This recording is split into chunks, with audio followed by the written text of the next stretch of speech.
ಬಿಕ್ಕೋಡು ಆನೆ ಬಿಡಾರ ಸಾರ್ವಜನಿಕರಿಗೆ ಪ್ರವೇಶ ನಿಷೇಧಿಸಲಾಗಿದೆ. ಇಂದು ಬೆಳಗ್ಗೆ 8:15 ಸುಮಾರಿಗೆ ಅನಿರೀಕ್ಷಿತವಾದಂತಹ ಒಂದು ಘಟನೆ ಸಂಭವಿಸಿದೆ. ಈಗಾಗಲೇ ಎಲ್ಲ ಮಾಧ್ಯಮಗಳಲ್ಲಿಯೂ ಕೂಡ ಈ ಒಂದು ವಿಚಾರ ವರದಿಯಾಗಿದೆ. ಸುಗ್ರೀವ ಆನೆಯ ಕಾವಡಿಯಾದಂತ ರಾಜು ಅವರಿಗೆ ಗಂಭೀರ ಗಾಯಗಳಾಗಿದ್ದು ಅವರು ಪ್ರಾಣಾಪಾಯದಿಂದ ಬಚಾವಾಗಿದ್ದಾರೆ. ಹೆಚ್ಚಿನ ಚಿಕಿತ್ಸೆಗೆ ಹಾಸನದ ಕಿಮ್ಸ್ ಆಸ್ಪತ್ರೆಗೆ ರವಾನೆ ಮಾಡಲಾಗಿದೆ. ಆದಷ್ಟು ಬೇಗ ಕಾವಡಿ ರಾಜು ಅವರು ಚೇತರಿಸಿಕೊಳ್ಳಲಿ ಬೇಲೂರು ಸರ್ಕಾರಿ ಆಸ್ಪತ್ರೆಯಲ್ಲಿ ಪ್ರಾಥಮಿಕ ಚಿಕಿತ್ಸೆ ನಡೆದಿದ್ದು ಹೆಚ್ಚಿನ ಚಿಕಿತ್ಸೆಗೆ ಹಾಸನದ ಗೆ ಕಳಿಸಿದ್ದಾರೆ.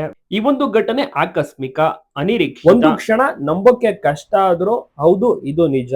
ಇವತ್ತು ಬೆಳಗ್ಗೆ ನಡೆದಿದ್ದಂತ ಅನಿರೀಕ್ಷಿತ ಒಂದು ಘಟನೆ 8:15 ಸುಮಾರಿಗೆ ವಿಚಾರ ತಿಳಿಯುತ್ತಿದ್ದಂತೆ ಅರಣ್ಯ ಇಲಾಖೆ ಇಮಿಡಿಯೇಟ್ ಆನೆ ಕ್ಯಾಂಪ್ಗೆ ಆಗಮಿಸಿ ಕಾವಡಿ ರಾಜು ಅವರನ್ನ ಬೇಲೂರಿನ ಸರ್ಕಾರಿ ಆಸ್ಪತ್ರೆಗೆ ಕರ್ಕೊಂಡು ಹೋಗ್ತಾರೆ. ಅಲ್ಲಿ ಪ್ರಾಥಮಿಕ ಚಿಕಿತ್ಸೆಯನ್ನ ನೀಡಲಾಗುತ್ತೆ. ಇವತ್ತು ಬೆಳಗ್ಗೆ ಕಾರ್ಯಾಚರಣೆಗೆ ಹೊರಡಬೇಕಾಗಿತ್ತು. ಆನೆಗಳು ಎಲ್ಲವೂ ಕೂಡ ರೆಡಿ ಆಗ್ಬೇಕಾಗಿತ್ತು. ಹೀಗಾಗಿ 1 by 1 ಎಲ್ಲ ಆನೆಗಳಿಗೂ ಕೂಡ ಸ್ನಾನವನ್ನ ಮಾಡಿಸಲಾಗುತ್ತೆ.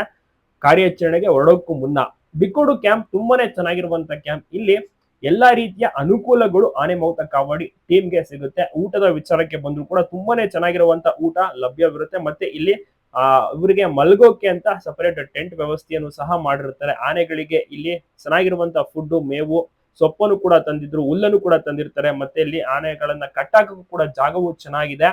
ಇದೊಂದು ನರ್ಸರಿ ಆಗಿರುತ್ತೆ. ಅರಣ್ಯ ಇಲಾಖೆಗೆ ಸಂಬಂಧಪಟ್ಟಿರುವಂತಹ ಒಂದು ಜಾಗ ಇದಾಗಿರುತ್ತೆ. ಸೊ ಇಲ್ಲಿಯೇ ಪ್ರತಿ ಸತಿ ತಾತ್ಕಾಲಿಕ ಕ್ಯಾಂಪ್ ಅಂದ್ರೆ ಕಾರ್ಯಾಚರಣೆ ಆನೆಗಳನ್ನ ಕಾಡಾನೆಗಳನ್ನ ಸೆರೆ ಹಿಡಿಯೋಕೆ ಅಂತ ಕುಮ್ಕಿ ಆನೆಗಳು ಆಗಮಿಸಿದ್ರೆ ಪ್ರತಿ ಸತಿ ಈ ಒಂದು ಬಿಕ್ಕೋಡು ಭಾಗದ ಕಾರ್ಯಾಚರಣೆ ಮಾಡುವಂತ ಒಂದು ಜಾಗ ಇದೇನೆ. ಇಲ್ಲೇ ಕಾರ್ಯಾಚರಣೆ ಅಂದ್ರೆ ಕ್ಯಾಂಪ್ ಮಾಡುವಂತ ಒಂದು ಜಾಗ ಇದಾಗಿರುತ್ತೆ ಬಿಕ್ಕೋಡು ಭಾಗದಲ್ಲಿ. ಸೊ ಇಲ್ಲಿಯೇ ಇವತ್ತು ಬೆಳಗ್ಗೆ ಅನಿರೀಕ್ಷಿತವಂತ ಘಟನೆ ಯಾವತ್ತೂ ಕೂಡ ಈ ರೀತಿ ಆಗಿರ್ಲಿಲ್ಲ. ಈ ಒಂದು ಬಿಕ್ಕೋಡು ಭಾಗದ ಒಂದು ಕಾರ್ಯಾಚರಣೆ ನಡೀತಾ ಇತ್ತು. ನಿನ್ನೆನೂ ಕೂಡ ಅನ್ಫಾರ್ಚುನೇಟ್ಲಿ ಪರಾರಿ ಆಯ್ತು ಒಂದು ಕಾಡಾನೆ. ಮತ್ತೆ ಬೇರೆ ಕಾಡಾನೆ ಇವತ್ತು ಹಿಡಿಬೇಕು ಅಂತ ಸಹ ಪ್ಲಾನಿಂಗ್ ಅನ್ನ ಮಾಡ್ಕೊಂಡಿದ್ರು. ಆದ್ರೆ ಇವತ್ತು ಬೆಳಗ್ಗೆ ಅಚಾನಕ್ ಆಗಿ ಒಂದು ಘಟನೆ ನಡೀತು.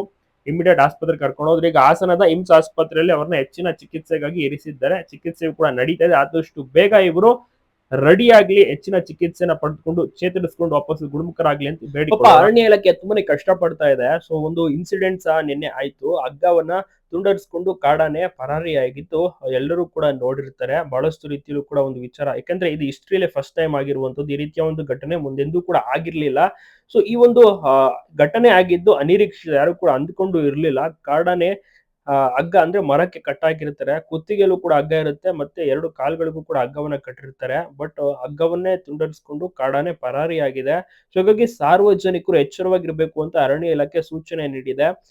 ಇನ್ನ 1-2 ದಿವಸದಲ್ಲಿ ಒಂದು ಕಾಡಾನೆಯನ್ನ ಸೆರೆ ಹಿಡಿತಾ ಅಲ್ಲಿಯ ತನಕ ಸಾರ್ವಜನಿಕರು ಎಚ್ಚರವಾಗಿರ್ಬೇಕು. ಯಾಕಂದ್ರೆ ಕುತ್ತಿಗೆಯಲ್ಲಿ ಹಗ್ಗ ಇರುವಂತಹ ಕಾರಣ ಇದನ್ನ ಸಾಕನೆ ಅಂದ್ಕೊಂಡು ಯಾರು ಕೂಡ ಹತ್ರಕ್ಕೆ ಹೋಗ್ಬಾರ್ದು. ಕಬ್ಬು, ಬಾಳೆಹಣ್ಣು ಇತ್ಯಾದಿ ಏನು ಕೂಡ ಕೊಡಕ್ ಹೋಗ್ಬಾರ್ದು. ಎಚ್ಚರಿಕೆಯಿಂದ ಇರ್ಬೇಕು ಅಂತ ಎಲ್ರು ಕೂಡ ಅರಣ್ಯ ಇಲಾಖೆಯವರು ಅಂದ್ರೆ ಮೆಸೇಜ್ ಅನ್ನ ಕೊಡ್ತಾ ಇದ್ದಾರೆ. ಮತ್ತೆ ಗಾಡಿಗಳ ಮೂಲಕವೂ ಕೂಡ ಅಲ್ಲಿ ETF ಸಿಬ್ಬಂದಿ ವರ್ಗದವರು ಕೂಡ ಸಾರ್ವಜನಿಕರಿಗೆ ಮತ್ತೆ ಸ್ಥಳೀಯರಿಗೆ, ಸುತ್ತಮುತ್ತ ವಾಹನ ಸವಾರರಿಗೂ ಕೂಡ ಯಾರ್ಯಾರೆಲ್ಲ ಸಂಚಾರ ಮಾಡ್ತಿರ್ತಾರೆ ಅರೇಳಿ ಕಿತ್ತವರ ಆ ಕಡೆ ಎಲ್ಲ ಒಂದು ಮೆಸೇಜ್ ಅನ್ನು ಕೂಡ ಕೊಡ್ತಾ ಇದ್ದಾರೆ. ಕಾಡಾನೆ ಸದ್ಯಕ್ಕೆ ತಿರುಗಾಡುತ್ತಿದ್ದು ಕುತ್ತಿಗೆಯಲ್ಲಿ ಹಗ್ಗವು ಕೂಡ ಕಾಣಿಸುತ್ತೆ. ಕಾಲಲ್ಲೂ ಸಹ ಪ್ಲಾಸ್ಟಿಕ್ ಹಗ್ಗ ಇರುತ್ತದೆ. ಸೊ ಹೀಗಾಗಿ ಎಚ್ಚರಿಕೆಯಿಂದ ಎಲ್ಲರೂ ಕೂಡ ಸಾರ್ವಜನಿಕರು ಅರೇಳಿ ಭಾಗ ಇರಬೇಕಾಗಿ ವಿನಂತಿಯನ್ನು ಸಹ ಕೋರಿದ್ದಾರೆ.